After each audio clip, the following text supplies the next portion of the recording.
My dear students, dear friends, and dear brothers and sisters, once again I welcome to all of you in Dr. S. Chandra online classes for education. मेरे प्रिय विद्यार्थियों, प्यारे भाई और बहनों, प्यारे साथियों, प्यारे मित्रों, मैं आप सभी लोगों का एक बार फिर से doctor S Chandra online classes for education में स्वागत करता हूं। आप सभी का हार्दिक स्वागत है, हार्दिक अभिनंदन। प्रिय विद्यार्थियों, दीनदयाल उपाध्याय गोरखपुर विश्वविद्यालय के जो बीएड तृतीय सेमेस्टर के विद्यार्थी हैं उनके लिए एक अनिवार्य पेपर है एजू बीएड 112 अर्थात edu BEd 112 pedagogy of teaching school subject, जिसमें जिस विद्यार्थी का जो टीचिंग सब्जेक्ट है उससे संबंधित प्रश्न पूछे जाते हैं। किसी का पेडागोजी ऑफ टीचिंग साइंस होगा, फिजिकल साइंस होगा, किसी का बायोलॉजिकल साइंस होगा, किसी का सिविक्स होगा, किसी का ज्योग्राफी होगा, किसी का हिस्ट्री होगा। इस तरह के आप सभी के pedagogy of teaching school subjects के paper Edu BEd 112 group A, group B, group C, group D, group E में है। इसमें जो प्रश्न पूछे जाते हैं उसमें से ऐसे प्रश्न जो लगभग सभी पेपर्स के लिए, सभी विषयों के लिए महत्वपूर्ण है, उसका हम अभ्यास कर रहे हैं। और उसी श्रृंखला में आज की इस क्लास में हम सभी लोग 20 very important multiple choice questions का अभ्यास करेंगे जो आपकी परीक्षा की दृष्टि से महत्वपूर्ण होंगे।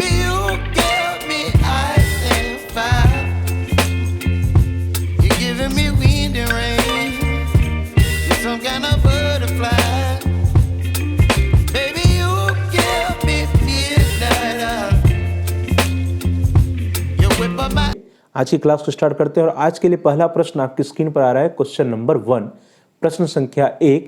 प्रश्न है what will be done after finishing introduction in lesson planning, अर्थात पाठ योजना में प्रस्तावना समाप्त होने के बाद क्या किया जाता है। जब आप लेसन प्लान बनाते हैं या लेसन प्लान लिखते हैं तो उसमें प्रस्तावना के बाद क्या करते हैं। योर ऑप्शंस आर, आपके विकल्प हैं। ए, प्रेजेंटेशन करते हैं या प्रस्तुतिकरण। बी, स्टेटमेंट ऑफ ऑब्जेक्टिव या उद्देश्य कथन करते हैं। सी, डेवलपमेंटरी क्वेश्चन या विकासात्मक प्रश्न पूछते हैं। या डी, ड्रिल क्वेश्चन या अभ्यास के प्रश्न पूछते हैं। तो जब हम लेसन प्लान लिखते हैं, पाठ्य योजना लिखते हैं, तो पाठ्य योजना में आप देखेंगे कि जैसे हम प्रस्तावना के प्रश्न पूछते हैं, प्रस्तावना के प्रश्न पूछने के तुरंत बाद हम क्या करते हैं, स्टेटमेंट ऑफ ऑब्जेक्टिव या उद्देश्य कथन करते हैं। इसलिए यहाँ पे जो बी ऑप्शन है, B option is the right option. पाठ्य योजना में प्रस्तावना समाप्त होने के बाद उद्देश्य कथन किया जाता है, स्टेटमेंट ऑफ ऑब्जेक्टिव किया जाता है, अर्थात उद्देश्य कथन हम बोलते हैं। So here the B option जो है वो राइट ऑप्शन है। अगला प्रश्न आपकी स्क्रीन पर क्वेश्चन नंबर 2, प्रश्न संख्या 2। प्रश्न है in respect of educational excursion what is not true, शैक्षिक पर्यटन के संबंध में क्या असत्य है। Your options are, A, it is necessary to have a guide sheet for tourism, अर्थात पर्यटन के लिए मार्ग प्रदर्शन पत्र का होना आवश्यक है। बी है, tourism can never take place at a nearby place, पर्यटन कभी भी समीप के स्थान पर नहीं हो सकता है। सी है, tourism creates interest in biology among the students, अर्थात पर्यटन द्वारा विद्यार्थियों में जीव विज्ञान के प्रति रुचि उत्पन्न की जाती है। And D is, permission should be taken from the school authorities for tourism, अर्थात पर्यटन के लिए विद्यालय के अधिकारियों से आज्ञा लेनी चाहिए। प्रश्न क्या है, प्रश्न है in respect of educational excursion what is not true, अर्थात शैक्षिक पर्यटन के संबंध में क्या असत्य है। तो स्टेटमेंट को हम देखें। पहला, it is necessary to have a guide sheet for tourism, या पर्यटन के लिए मार्ग प्रदर्शन का पत्र होना आवश्यक है, यह सही है। Tourism creates interest in biology among the students, या पर्यटन द्वारा विद्यार्थियों में जीव विज्ञान के प्रति रुचि उत्पन्न की जाती है, भी सही है। Permission should be taken from the school authority for tourism, या पर्यटन के लिए विद्यालय के अधिकारियों से आज्ञा ले लेनी चाहिए, यह भी सही है। यहाँ पे जो बी ऑप्शन है, tourism can never take place at a nearby place, या पर्यटन कभी भी समीप के स्थान पर नहीं हो सकता है, यह गलत है। पर्यटन करने के लिए स्थान की डिस्टेंस का कोई रोल नहीं होता है, समीप का स्थान भी हो सकता है, दूर का स्थान भी हो सकता है, लेकिन वो शैक्षिक प्लेस होना चाहिए, उसकी एजुकेशनल इंपॉर्टेंस होना चाहिए, विद्यार्थियों को वहाँ पे जाने पर कुछ सीखने को मिलना चाहिए। तो इस तरह से हम देखते हैं यहाँ पर जो बी ऑप्शन होगा, B option is the right option. पर्यटन कभी भी समीप के स्थान पर नहीं हो सकता है, यह असत्य है, यह गलत है। अगला प्रश्न क्वेश्चन नंबर 3, प्रश्न संख्या 3। Question is Which of the following is not a teaching maxim? निम्न में से कौन शिक्षण का सूत्र नहीं है। Your options are, A, from known to unknown, या ज्ञात से अज्ञात की ओर। B, from simple to complex, या सरल से जटिल की ओर। C, from concrete to abstract, या मूर्त से अमूर्त की ओर। And D, from general to particular, या सामान्य से विशिष्ट की ओर। तो आपने यदि मैक्सिम्स ऑफ टीचिंग या टीचिंग मैगजीन्स पढ़ा हो, शिक्षण के सूत्र पढ़ा हो, तो आपको पता होगा कि फ्रॉम नोन टू अननोन, अर्थात ज्ञात से अज्ञात की ओर, ये मैक्सिम्स ऑफ टीचिंग और शिक्षण सूत्र है। फ्रॉम सिंपल टू कॉम्प्लेक्स, सरल से जटिल की ओर भी शिक्षण सूत्र है। फ्रॉम कॉन्क्रीट टू अब्स्ट्रैक्ट, अमूर्त से अमूर्त की ओर भी एक मैक्सिमम ऑफ टीचिंग है। लेकिन सामान्य से विशिष्ट की ओर नहीं होता, बल्कि विशिष्ट से सामान्य की ओर होता है। फ्रॉम पार्टिकुलर टू जनरल होता है। इसलिए यहाँ पे जो डी ऑप्शन होगा, D option is the right option. जो डी ऑप्शन है वह शिक्षण सूत्र नहीं है। शिक्षण सूत्र वास्तव में क्या है, that is from particular to general, या विशिष्ट से सामान्य की ओर होना चाहिए। तो यहाँ पे जो डी है that is the right answer, अर्थात डी जो है सामान्य से विशिष्ट की ओर कोई शिक्षण सूत्र नहीं है, बल्कि शिक्षण सूत्र जो है वो है विशिष्ट से सामान्य की ओर, that is from particular to general. Next question, question number 4, प्रश्न संख्या 4। प्रश्न है, what is lacking in Indian schools? भारतीय विद्यालयों में किसका अभाव है? And your options are A, aquarium का अभाव है, बी, टेरेरियम का अभाव है, सी, वाइवेरियम का अभाव है, and D, all of the above 3, अर्थात उपयुक्त तीनों, एक्वेरियम, टेरेरियम और वाइवेरियम, तीनों का अभाव भारतीय विद्यालयों में है। तो आप सभी लोग भारतीय विद्यालयों से अवगत हैं, हमने वहाँ पे अध्ययन किया है। हम जानते हैं कि हमारे जो भारतीय विद्यालय हैं इंडियन स्कूल से, उसमें अधिकांशतः में एक्वेरियम भी नहीं है, टेरेरियम भी नहीं है और वाइवेरियम भी नहीं है। तो इस तरह से यहाँ पे जो डी ऑप्शन है, D option is the right option. भारतीय विद्यालयों में उपयुक्त तीनों का अभाव है, एक्वेरियम का, टेरेरियम का और वाइवेरियम का। सो here the D option is the right option. Next question, question number 5, प्रश्न संख्या 5। प्रश्न है, match the following teaching methods, या मिलान कीजिए। कुछ शिक्षण विधियां दी गई हैं, उसका मिलान करना है। आपका जो कॉलम ए है इसमें कुछ मेथड्स दिए गए और कॉलम बी में किसने दिया है वो दिया हुआ है, आपको मैच करना है। और आपके ऑप्शंस आपकी स्क्रीन पर है, ए, बी, सी, डी। तो इसको हम कैसे मैच करेंगे? सबसे पहले हम मैच करते हैं कि पहला क्या है, ए है ह्यूरिस्टिक मेथड या अनुसंधान विधि या खोजविद। तो ह्यूरिस्टिक मेथड या अनुसंधान विधि या खोजविद किसके द्वारा दी गई है? That is given by Kilpatrick.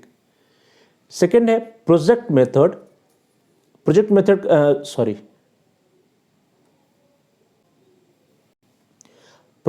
Heuristic method या अनुसंधान विधि या खोजविद किसके द्वारा दी गई है? That is by Armstrong. Kilpatrick नहीं, बल्कि किलपैट्रिक ने क्या दिया है, किलपैट्रिक के द्वारा परियोजना विधि या प्रोजेक्ट मेथड दिया गया है। तो किलपैट्रिक का हो गया प्रोजेक्ट मेथड या परियोजना विधि, ह्यूरिस्टिक मेथड या अनुसंधान खोज विधि होगी आर्मस्ट्रॉन्ग की। प्रोग्राम्ड लर्निंग की हम लोग बात करते हैं तो program learning is given by BF Skinner. In branching programme instruction की बात करें तो that is given by NA. Crowder, Norman A Crowder के द्वारा दिया गया। तो इस तरह से हम देखते हैं मिलान करने में, पहला ह्यूरिस्टिक मेथड या अनुसंधान खोज विधि किससे है? आर्मस्ट्रॉन्ग। तो ए का 4 किस में है? ए का 4 बी में भी है, ए में भी है और सी में भी है। Then project method is given by Kilpatrick. तो बी का 3 देखिए, बी का 3 आपका सी में है। और सी का देखिए प्रोग्राम लर्निंग या अभिक्रमित अनुक्रम क्या है? बीएफ स्किनर के द्वारा दिया गया है, तो सी का सेकेंड। एंड डी का ब्रांचिंग प्रोग्राम इंस्ट्रक्शन ए के द्वारा नॉर्मन ए क्राउडर, तो डी का फर्स्ट। तो यहाँ पे जो सी ऑप्शन है, C option is the right option. C option जो है वो आप हमारा सही है, क्योंकि जो ह्यूरिस्टिक मेथड है अनुसंधान खोज विधि है that is given by Armstrong, project method is given by Kilpatrick, programmed learning is given by BF Skinner and साखी अभिक्रमित अनुदेशन given by Norman A Crowder. तो यहाँ पे जो सी ऑप्शन है, C option is the right option. यह बहुत ही इंपॉर्टेंट प्रश्न है, क्योंकि यहाँ पे 4 विधियों के बारे में आपसे इस प्रश्न में पूछा गया है। अगला प्रश्न आपकी स्क्रीन पर, क्वेश्चन नंबर 6, प्रश्न संख्या 6। प्रश्न है, which of the following is not a maximum of teaching, यानी इनमें से कौन सा शिक्षण का सूत्र नहीं है? आपके ऑप्शंस हैं, A from indefinite to definite या अनिश्चित से निश्चित की ओर, B from rational to empirical या युक्त से अनुभूत की ओर, C from analysis to synthesis या विश्लेषण से संश्लेषण की ओर, and D from particular to general या विशिष्ट से सामान्य की ओर। तो आपने मैक्सिमम ऑफ टीचिंग पढ़ी है, फ्रॉम इनडेफिनिट टू डेफिनिट या अनिश्चित से निश्चित की ओर है, फ्रॉम एनालिसिस टू सिंथेसिस यह भी है, और फ्रॉम पार्टिकुलर टू जनरल यह भी एक मैक्सिमम ऑफ टीचिंग है। लेकिन फ्रॉम रेशनल टू एम्पिरिकल जो है या युक्त से लेकर अनुभूत की ओर, यह जो है मैक्सिमम ऑफ टीचिंग नहीं, बल्कि जो मैक्सिमम ऑफ टीचिंग है दैट इज इसका इनवर्स है, उल्टा है, that is from empirical to rational या अनुभूत से युक्त की ओर जो है वह जो है मैक्सिमम ऑफ टीचिंग है। तो इस तरह से यहाँ पे प्रश्न है कौन सा शिक्षण का सूत्र नहीं है? तो बी जो है शिक्षण का सूत्र नहीं है फ्रॉम रेशनल टू एम्पिरिकल, बल्कि क्या है? दैट इज फ्रॉम ठोस अनुभव से या अनुभूत से युक्त की ओर जो है वो मैक्सिमम ऑफ टीचिंग होता है। तो इस तरह यहाँ पे बी जो ऑप्शन है, B option is the right option. From rational to empirical is not a maximum of teaching, अर्थात युक्त युक्त से अनुभूत की ओर जो है शिक्षण का सूत्र नहीं, बल्कि इसका उल्टा जो होता है अनुभूत से या ठोस अनुभव से युक्त युक्त की ओर चलना या फ्रॉम एम्पिरिकल टू रेशनल चलना, ये मैक्सिमम ऑफ टीचिंग होता है। अगला प्रश्न आपकी स्क्रीन पर क्वेश्चन नंबर 7 प्रश्न है, according to whom biology is the science of life and of the origin structure reproduction growth and development of living organisms collectively. किसने कहा कि जीव विज्ञान सामूहिक रूप से सजीव प्राणियों तथा वनस्पतियों की उत्पत्ति, संरचना, प्रजनन, वृद्धि एवं विकास और जीवन का विज्ञान है। And your options are A Hippocrates, B Mendel, C Robert Brown and D new international Webster dictionary या नई अंतर्राष्ट्रीय वेबस्टर शब्दकोश के द्वारा। तो किसने कहा था कि biology is the science of life and of the origin structure reproduction growth and development of living organisms collectively, अर्थात जीव विज्ञान सामूहिक रूप से सजीव प्राणियों तथा वनस्पतियों की उत्पत्ति, संरचना, प्रजनन, वृद्धि, विकास और जीवन का विज्ञान है। हिपोक्रेटस ने, मेंडल ने, रॉबर्ट ब्राउन ने, बल्कि that is the definition of new international Webster dictionary या नई अंतर्राष्ट्रीय वेबस्टर शब्दकोश के द्वारा यह स्टेटमेंट दिया गया है। So here the D option is the right option. Next question, अगला प्रश्न है प्रश्न संख्या 8 क्वेश्चन नंबर 8 प्रश्न है, the approach of educational technology are, शैक्षिक तकनीकी या शैक्षिक प्रौद्योगिकी के उपागम है। कितने उपागम है? 2 है, 3 है, 4 है या 5 है? तो कितने हैं? शैक्षिक तकनीकी या शैक्षिक प्रौद्योगिकी के जो अप्रोचेज है उपागम वो कितने हैं? 3 है। So here the B option is the right option. Next question, अगला प्रश्न है प्रश्न संख्या 9 question number 9 question is, who coined the term biology या जीव विज्ञान शब्द किसने दिया? And your options are A Darwin, B Lamarck and Treviranus and C Treviranus and D Aristotle या अरस्तु। तो जीव विज्ञान शब्द किसके द्वारा दिया गया है? डार्विन नहीं, अरिस्टोटल नहीं, बल्कि लैमार्क एंड ट्रेवायरनस के द्वारा जो है जीव विज्ञान शब्द दिया गया है। Lamarck and Treviranus coined the term biology. So here the B option is the right option. जो बी ऑप्शन है वो आपका सही है। अगला प्रश्न आपको स्क्रीन पर क्वेश्चन नंबर 10 या प्रश्न संख्या 10 प्रश्न है, when biology was established as a separate branch of science, जीव विज्ञान विज्ञान की एक अलग शाखा के रूप में कब स्थापित हुआ था? And your options are A in the 17th century या 17वीं शताब्दी में, be in the 18th century या 18वीं शताब्दी में, सी इन द 19th सेंचुरी या 19वीं शताब्दी में, D in the 20th century या 20वीं शताब्दी में। तो विज्ञान जीव विज्ञान जो है विज्ञान की एक अलग शाखा के रूप में कब स्थापित हुआ है? 17 नहीं, 18 नहीं, 20 नहीं, बल्कि इन द 19th सेंचुरी या 19वीं शताब्दी में स्थापित हुआ है। So here the C option is the right option. यहाँ पे जो सी विकल्प है आपका that is the right option. Next question, question number 11 या प्रश्न संख्या 11 प्रश्न संख्या 11 आपकी स्क्रीन पर क्वेश्चन नंबर 11 प्रश्न है, who defined research is systematise effort to gain new knowledge.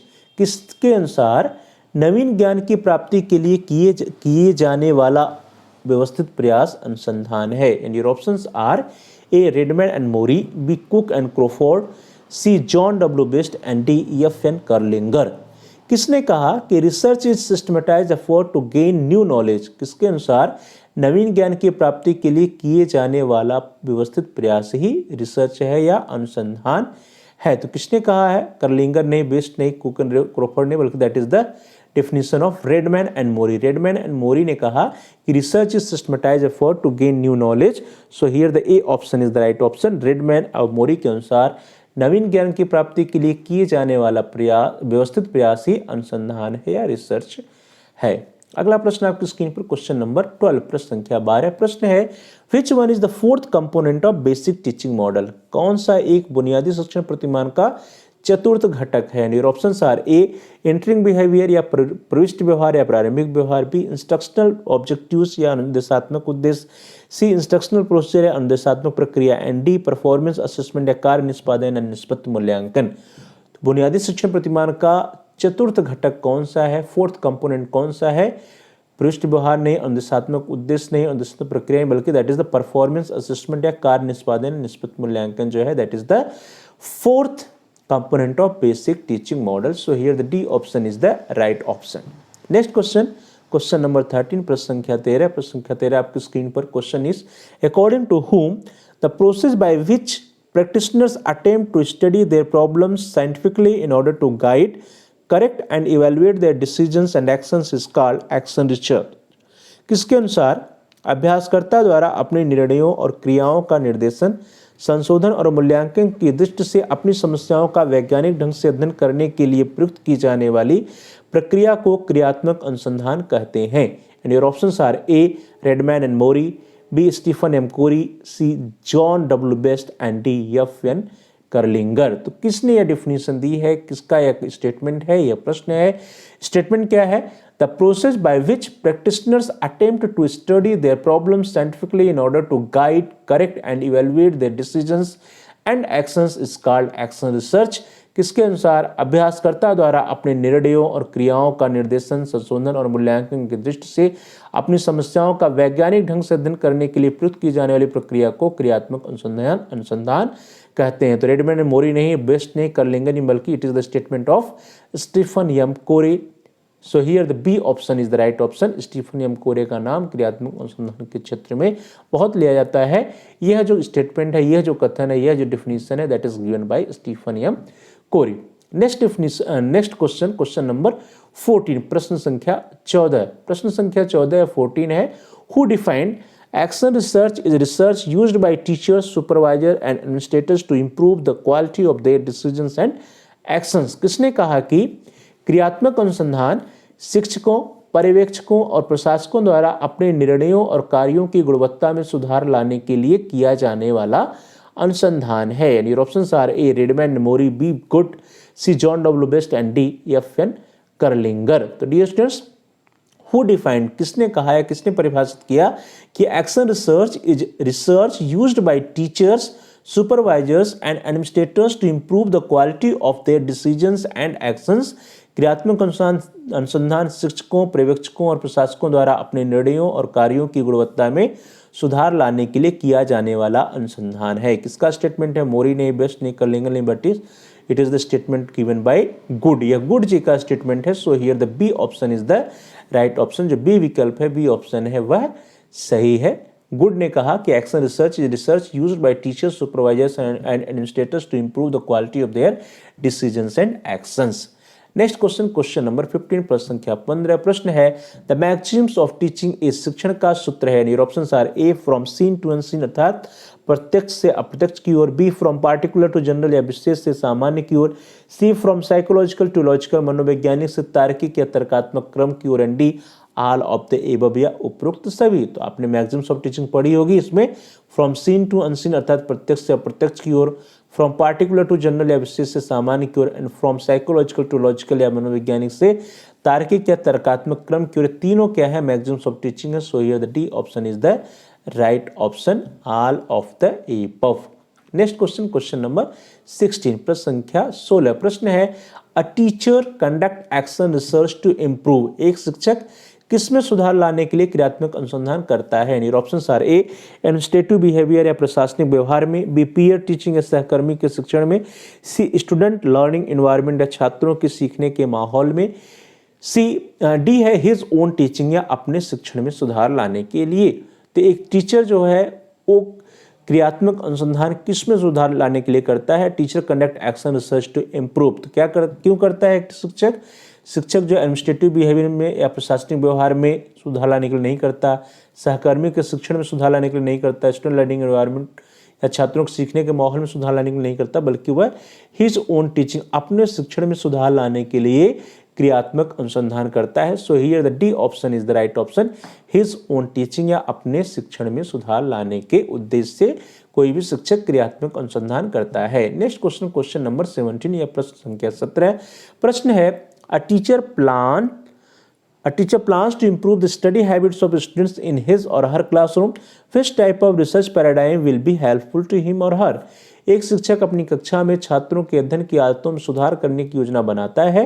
किस प्रकार का अनुसंधान प्रतिमान उसके लिए सहायक होगा? यानी options are A experimental research paradigm या प्रयोगात्मक अनुसंधान प्रतिमान, बी अप्लाइड रिसर्च पैराडाइम या अनुप्रयुक्त अनुसंधान प्रतिमान, सी एक्शन रिसर्च पैराडाइम या क्रियात्मक अनुसंधान प्रतिमान, and D fundamental research paradigm या मौलिक अनुसंधान प्रतिमान। तो dear students, a teacher plans to improve the study habits of students in his her classroom. Which type of research paradigm will be helpful to him or her? जब कोई शिक्षक अपनी कक्षा में आ रही बाधाओं को दूर करने के लिए, समस्याओं को दूर करने के लिए कोई रिसर्च करता है, तो ऐसे रिसर्च को हम क्या कहते हैं? एक्शन रिसर्च कहते हैं, क्रियात्मक अनुसंधान कहते हैं। प्रश्न भी है कि एक शिक्षक अपनी कक्षा में छात्रों के अध्ययन के आत्म सुधार करने की योजना बनाता है और किस प्रकार का अनुसंधान प्रतिमान इसके लिए सहायक होगा? तो क्या कौन सा सहायक होगा? क्रियात्मक अनुसंधान प्रतिमान या एक्शन रिसर्च पैराडाइम जो होगा उस शिक्षक की सहायता करेगा। So here the C option is the right option, action research paradigm. Next question, question number 18 या प्रश्न संख्या 18 प्रश्न है, which one is the called the first educational technology, या शैक्षिक तकनीकी प्रथम किसे कहा जाता है? And your options are A hardware approach या कठोर शिल्प उपागम, बी सॉफ्टवेयर अप्रोच या कोमल शिल्प उपागम, सी सिस्टम एनालिसिस या प्रणाली विश्लेषण, and D all of the above या उपरोक्त सभी। तो जो फर्स्ट एजुकेशनल टेक्नोलॉजी या शैक्षिक तकनीकी प्रथम है वो किसे कहते हैं? That is called hardware approach, या उससे हम हार्डवेयर अप्रोच या कठोर शिल्प उपागम कहते हैं। कठोर शिल्प उपागम या हार्डवेयर अप्रोच को ही हम फर्स्ट एजुकेशनल टेक्नोलॉजी कहते हैं। So here the A option is the right option. Next question, question number 19 या प्रश्न संख्या 19 प्रश्न है, the main task of defining the problem of action research is are. क्रियात्मक अनुसंधान की समस्या के परिभाषीकरण का मुख्य कार्य है। क्रियात्मक अनुसंधान जो होता है उसकी समस्या का परिभाषीकरण का मुख्य कार्य क्या है? आपके विकल्प हैं, your options are A to identify the variables या चरों को पहचानना, B to understand nature of relationship between variables या चरों के बीच संबंध की प्रकृति को समझना, सी टू डिलिमिट स्कोप या अध्ययन क्षेत्र का सीमांकन करना, and D all of the above या उपरोक्त सभी। तो प्रश्न है, the main task of defining the problem of action research is are, या क्रियात्मक अनुसंधान की समस्या के परिभाषीकरण का मुख्य कार्य क्या है? तो जो मुख्य कार्य है समस्या की परिभाषीकरण का, उसके अंतर्गत टू आइडेंटिफाई द वेरिएबल्स या चरों को पहचानना है, to understand nature of relationship between variables या चरों के बीच संबंध की प्रकृति को समझना भी है, और टू डिलिमिट स्कोप या अध्ययन क्षेत्र का सीमांकन भी है। So here the D option is the right option, all of the above. अगला प्रश्न आपकी स्क्रीन पर आ रहा है, प्रश्न संख्या 20, क्वेश्चन नंबर 20 प्रश्न है, which of the following is not an essential element of report writing, यानी निम्नलिखित में से कौन सा रिपोर्ट लेखन का एक आवश्यक तत्व नहीं है? Your options are A research methodology या अनुसंधान पद्धति, बी रेफरेंस या संदर्भ, सी कंक्लूजन या निष्कर्ष, एंड डी पब्लिकेशन या प्रकाशन। तो डियर स्टूडेंट्स, जब हम रिसर्च रिपोर्ट लिख रहे होते हैं तो उस रिसर्च रिपोर्ट में कौन सा एक आवश्यक तत्व नहीं है? प्रश्न है। तो रिसर्च मेथोडोलॉजी या अनुसंधान पद्धति जो है रिसर्च रिपोर्ट में अनिवार्य रूप से होता है, रेफरेंसेज भी होते हैं और कंक्लूजन्स भी होते हैं। प्रकाशन की बात रिसर्च की रिपोर्ट में नहीं होती, रिसर्च लिखने के बाद आपको पब्लिश कराना या नहीं कराना है ये जो उसका राइटर होता है, ऑथर होता है, रिसर्चर होता है, उसके ऊपर डिपेंड करता है। सो हियर द जो डी ऑप्शन है, D option is the right option, कि रिपोर्ट लेखन का जो आवश्यक तत्व है वो पब्लिकेशन या प्रकाशन नहीं है। So here the D option is the right option. इस तरह से हम सभी लोगों ने आज की इस क्लास में, इस वीडियो के अंतर्गत जो आपका एजुबीएड 112 pedagogy of teaching school subject है उससे संबंधित 20 very important multiple choice questions का अभ्यास किया। आप ये ऐसे प्रश्न हैं जो आपका कोई भी विषय है, कोई भी पेडागोजी हो, चाहे हिंदी हो, संस्कृत हो, विज्ञान हो, भौतिक विज्ञान हो, जीव विज्ञान हो, गणित हो, अर्थशास्त्र, कॉमर्स हो, सभी के लिए उपयोगी हैं। So thanks for watching, thanks to all of you. Please like, share and comment on the video. Dear students, आप इस वीडियो को लाइक करिए और साथ ही साथ इस वीडियो को अपने फ्रेंड सर्कल में अधिक से अधिक शेयर कीजिए, जिससे कि वे भी इस वीडियो का लाभ उठा सकें। और साथ ही साथ आप इस वीडियो पर कमेंट्स भी कर सकते हैं। कमेंट्स के द्वारा यदि आपका कोई बहुमूल्य सुझाव है या कोई प्रश्न या कोई समस्या है तो हम तक पहुँचाइए।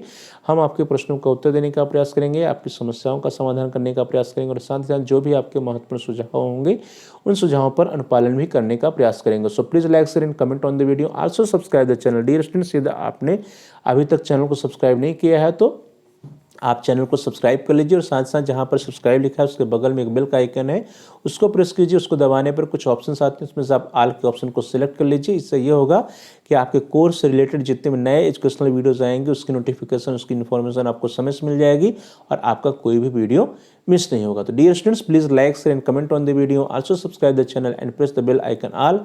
आप सभी को बहुत बहुत धन्यवाद। जल्द ही मिलते हैं अगली क्लास में कुछ अन्य महत्वपूर्ण मल्टीपल चॉइस क्वेश्चंस के साथ। तब तक के लिए बहुत बहुत धन्यवाद।